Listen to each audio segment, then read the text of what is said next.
Ipinanukala ng United Nations sa pamahalaan na tutukan ang problema ukol sa kakulangan ng sapat at masusustansyang pagkain ng mga kabataang Pilipino. Ito ay matapos lumabas sa datos ng UN na nasa 4 na milyong bata ang malnourished. Ang ulat mula kay George Bandola. Rekomendasyon ng United Nations, dapat na pagtuunan ng pamahalaan ang problema ng sapat at masustansyang pagkain. Sa datos na nakuha ng UN, dumami daw ang nasasayang na pagkain mula sa 6% noong 2003, nasa 7.3% na ito noong 2011. Umaabot na sa 7.36 million ang mga malnourished na bata. 4 na milyon dito ay nabansot o hindi tama ang taas.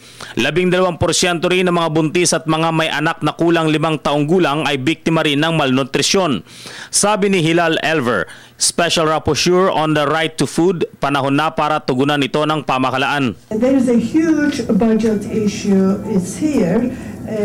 Of course, if the budget is limited, they have to make some decisions.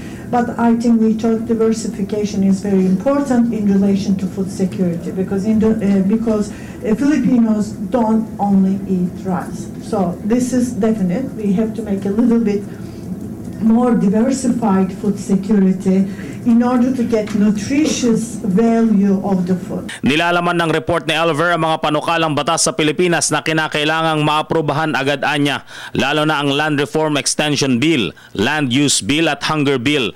Matutugunan daw ng mga panukalang ito oras na maging batas ang kakulangan sa nutrisyon, maayos na paggamit ng lupang sakahan at pagbibigay karapatan sa mga magsasaka. Sa datos din ng UN, nananatiling pinakamahirap ang mga magsasaka at mangingisda, kabaligtaran sa kanilang tungkuling tagabigay ng pagkain. Everyone is agreeing on that it has to be right away distributed, but not only distribution of the land, but at the same time some kind of resources should be given the farmers as water and seed and credit, access to credit, that they can, and more importantly technology, that they will be able to cultivate their land, otherwise they can easily lease the land to big landowners. Sa Mindanao, magsusumiti daw ng agarang rekomendasyon ng UN para maipasa ang Bangsamoro Basic Law.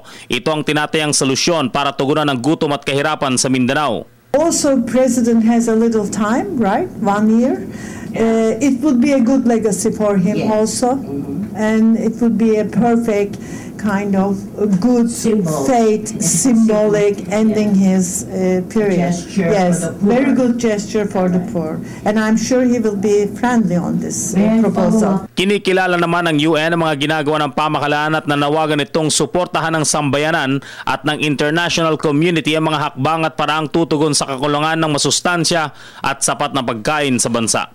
Para sa Telebisyon ng Bayan, George Bandola.